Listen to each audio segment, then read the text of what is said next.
واقف ہیں. قل هو اللہ احد اللہ الصمد لم یلد ولم یولد ولم یکن لہ کفوا احد.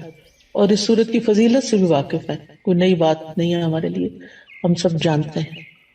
تو اس کی اتنی بڑی فضیلت کس بنا پر ہے؟ اخلاص ہی کی بنا پر ہے نا. تو جس طرح اللہ سبحانہ و تعالیٰ ایک ہے، قل هو اللہ احد، سورت کی فضیلت سے بھی واقف ہے، یا جو عبادت اس کے لیے ہو وہ بھی بس صرف اس ایک اکیلے کے لیے ہونی چاہیے، اس کے ساتھ کسی اور کو ملانا نہیں چاہیے، کسی اور کو شریک نہیں کرنا چاہیے. تو اخلاص کا لفظی مطلب ہوتا ہے کسی چیز کو آمیزش سے چھانٹ کے الگ کر دینا، یعنی کسی دوسری چیز کی ملاوٹ سے بالکل الگ کر دینا اس کو. اور لغوی معنی اخلاص کے ہوتے ہیں پاک صاف ہونا اور خالص ہونا، یعنی ہمارا عمل جو ہے جو ہم اللہ کے لیے کرتے ہیں وہ ہر طرح کی آمیزش سے بالکل صاف ستھرا ہو، خالص ہو، پیور ہو. اور امام راغب اصفہانی جو ہیں، آپ لوگوں نے ان کا نام سنا ہوگا، مفردات القرآن کے نام سے قرآن مجید کی ڈکشنری ہے، اور بہت ہی بہترین ڈکشنری ہے. ہر قرآن کے طالب علم کو اس سے واقفیت ہونی چاہیے.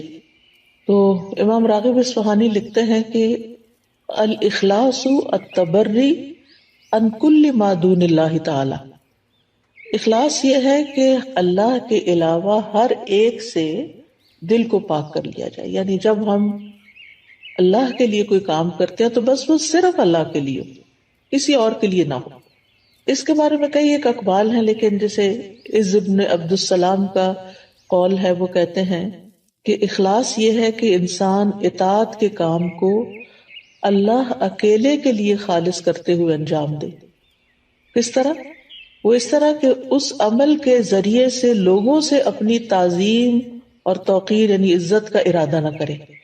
یعنی کوئی اچھا کام کر کے پھر وہ لوگوں سے توقع نہ رکھے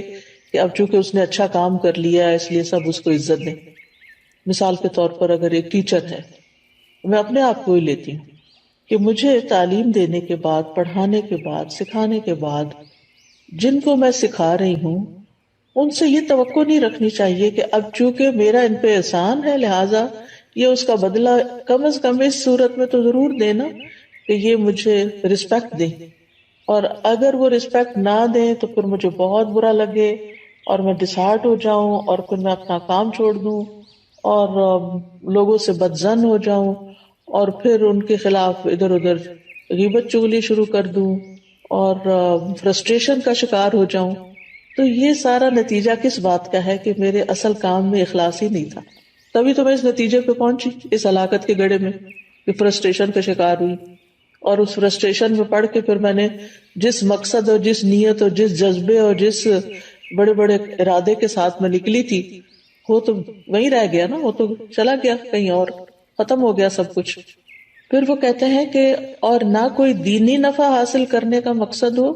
اور نہ کوئی دنیاوی نقصان دور کرنے کا ارادہ ہو، یعنی کچھ بھی اور نہ، ہر چیز ہٹا دی جائے سوائے اس کے کہ اللہ کی رضا سامنے ہو. اسی طرح یہ بھی کہا جاتا ہے کہ اخلاص کا صحیح مفہوم یہ ہے کہ انسان زندگی میں جو بھی عمل کرے اور جس سطح کی اور جس شکل کی بھی عبادت کرے، یعنی عبادت کی مختلف شکلیں ہیں نا، ایک تو نماز روزہ ہے ہی ہماری فارمل عبادت، اور ایک اس کے علاوہ جو ہے وہ جیسے امام ابن تیمیہ نے عبادت کی تعریف کی ہے نا کہ ہر قول اور ہر عمل جو ہے ظاہر ہو یا باطن ہو وہ اللہ کی تعظیم اور محبت کے ساتھ کیا جائے. یعنی جتنے بھی ہمارے ظاہری اعمال ہیں یا باطنی اعمال اگر وہ اللہ کے لیے کیے جا رہے ہیں تو ساری عبادت بن جاتے ہیں، اللہ کے بتائے ہوئے طریقے کے مطابق ہیں، اس کی رضا کے مطابق ہیں. تو بہرحال جتنی بھی عبادت کی شکلیں ہیں تو انسان کا دل اس عبادت اور عمل میں صرف اور صرف اس بات پہ مطمئن ہو کہ میں یہ عبادت صرف اللہ تعالیٰ کی رضا کے لیے کر رہا ہوں. اور اسی طرح انسان اپنے دل کو ہر طرح کے نفسانی، ظاہری، باطنی خواہشات سے پاک کرے اور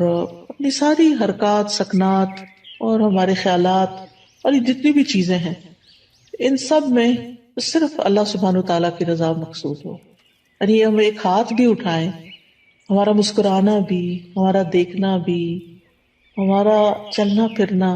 یعنی جو ہی ہمارے ذہن میں یہ خیال آئے کہ فلاں مجھے دیکھ کے کہے گا واہ کیا اسمارٹ ہے یا کتنی ایکٹیو ہے یا کتنا، تو فوراً اس طرف سے توجہ ہٹا لی جائے. ایسا شخص لوگوں سے کتنا بے نیاز ہو جاتا ہے نا، لوگوں کی تعریف سے بے نیاز ہو جاتا ہے، لوگوں کی طرف سے پہنچنے والے فائدے کی توقع سے بے نیاز ہو جاتا ہے کہ یہ اس طرح میری قدر کرے گا اور اس طرح مجھے اپریشیٹ کرے گا. یہ ایسا انسان سارے چنگلوں سے ایک طرح سے آزاد ہو جاتا ہے، کیونکہ اس کی نظر صرف اللہ کی رضا پہ لگی ہوئی ہوتی ہے. اللہ سبحانہ وتعالیٰ نے قرآن مجید میں ہمیں حکم بھی دیا ہے سورۃ البینہ میں، وَمَا أُمِرُوا إِلَّا لِيَعْبُدُوا اللَّهَ مُخْلِصِينَ لَهُ الدِّينَ حُنَفَاءَ وَيُقِيمُوا الصَّلَاةَ وَيُؤْتُوا الزَّكَاةَ وَذَلِكَ دِينُ الْقَيِّمَةِ، اور انہیں اس کے سوا حکم نہیں دیا گیا کہ وہ اللہ کی عبادت کریں اس حال میں کہ اس کے لیے دین کو خالص کرنے والے ایک طرف ہونے والے ہوں، اور نماز قائم کریں اور زکوٰۃ دیں، اور یہی درست دین ہے. وَذَلِكَ دِينُ الْقَيِّمَةِ. اسی طرح اللہ سبحانہ وتعالیٰ صرف اس عمل کو قبول کرتے ہیں جو صرف اس کے لیے ہوتا ہے.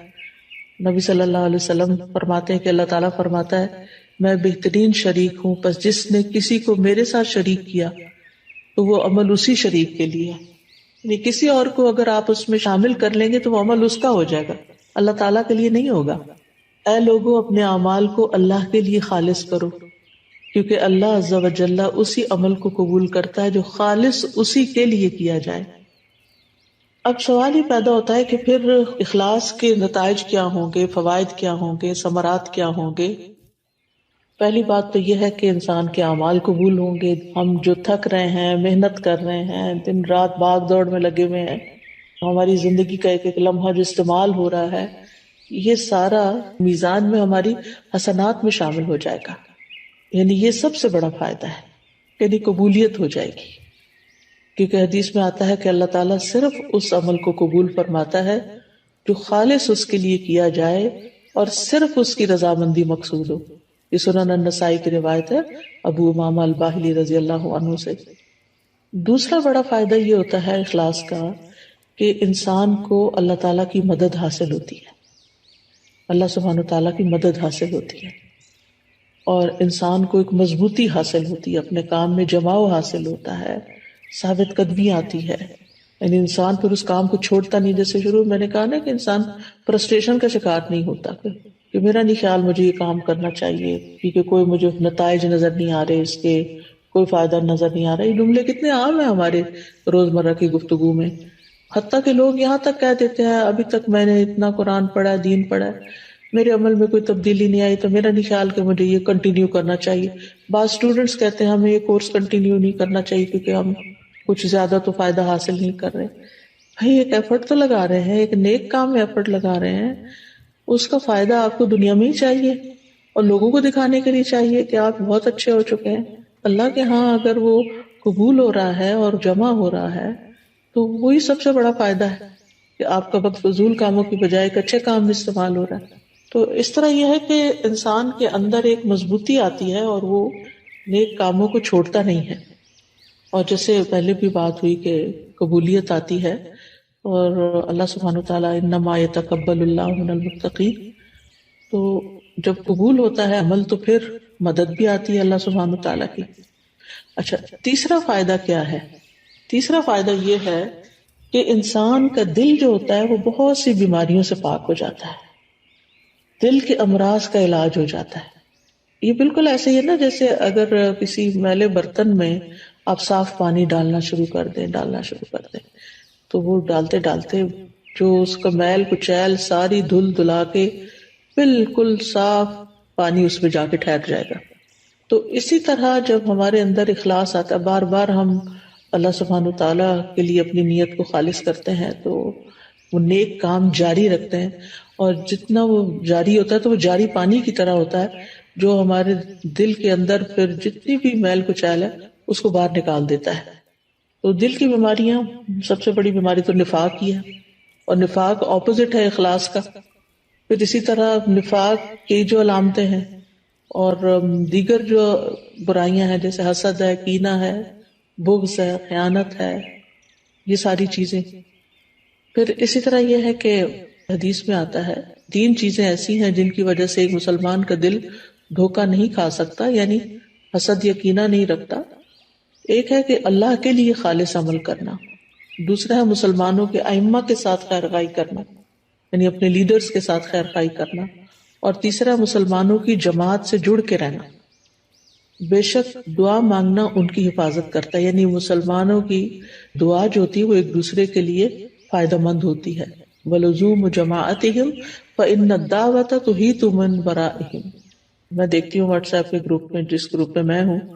کہ کوئی ایک بیمار ہوتا ہے تو سارے کنسرنڈ ہو جاتے ہیں اور ہر ایک دعائیں کرنے لگتا ہے، اور حقیقت ہے کہ ایسے دل پکڑا جاتا ہے۔ جب میں واٹس ایپ کھولتی ہوں، میں سینئر سٹاف کا جو گروپ ہے اس کا وہ نمبر دیکھتی ہوں کہ کافی میسیجز ہیں، تو میں سوچتی ہوں اللہ خیر کرے، لگتا ہے یا کوئی بیمار ہے یا کوئی فوت ہو گیا ہے یا کوئی، تو یہ اسی صورت میں سب کی دعائیں ملتی ہیں نا جب جڑے ہوئے ہیں، اور اگر جڑے ہوئے ہی نہیں ہیں، آپ اکیلے ہی زندگی بسر کر رہے ہیں تو بس پھر اکیلے ہی ہیں بہرحال۔ پھر اسی طرح اخلاص کا چوتھا فائدہ یہ ہے کہ جو دنیاوی عمل بھی جو ہوتے ہیں نا، دنیاوی کام جیسے کھانا پینا ہے، بچے پیدا کرنا ہے، شوہر بیوی کا تعلق ہے، خرید و فروخت ہے، یہ سارے کام بھی اخلاص کی وجہ سے نیک اعمال میں شامل ہو جاتے ہیں۔ جیسے صحابہ نے نبی صلی اللہ علیہ وسلم سے پوچھا تھا کہ اللہ کے رسول، ہم میں سے اگر کوئی اپنی خواہش پوری کرتا ہے تو کیا اسے اس میں بھی اجر ملتا ہے؟ تو آپ نے فرمایا بتاؤ، اگر وہ خواہش حرام جگہ پوری کرتا ہے تو کیا اس پر گناہ ہوتا؟ تو اسی طرح جب وہ اسے حلال جگہ پوری کرتا ہے تو اس کے لیے اجر ہی اجر ہے۔ تو اس میں آپ دیکھیں کہ مثلاً آپ والدین کی خدمت کر رہے ہیں، اپنے روزمرہ کے کاموں میں آپ دیکھیں کہ کچھ کام تو آپ خالص دینی کام کر رہے ہوتے ہیں، لیکن بہت سے کام دن بھر میں دنیاوی کام بھی ہمارے روٹین میں شامل ہو جاتے ہیں، جیسے کھانا پکانا ہے، کھانا سرو کرنا ہے، برتن سمیٹنا ہے، بچوں کے پیچھے پڑ کے ان کو کھلانا ہے، بزرگ ہیں تو ان کے چڑچڑے پن کے باوجود ان کے ساتھ خیر خواہی کا معاملہ کرتے ہوئے ان کی ضروریات کا خیال رکھنا ہے، یہ سارے کام بندے کو تھکا دینے والے ہوتے ہیں، اور اینڈ آف دا ڈے پھر یا آوازیں بلند ہونے لگتی ہیں انسان کی، یا پھر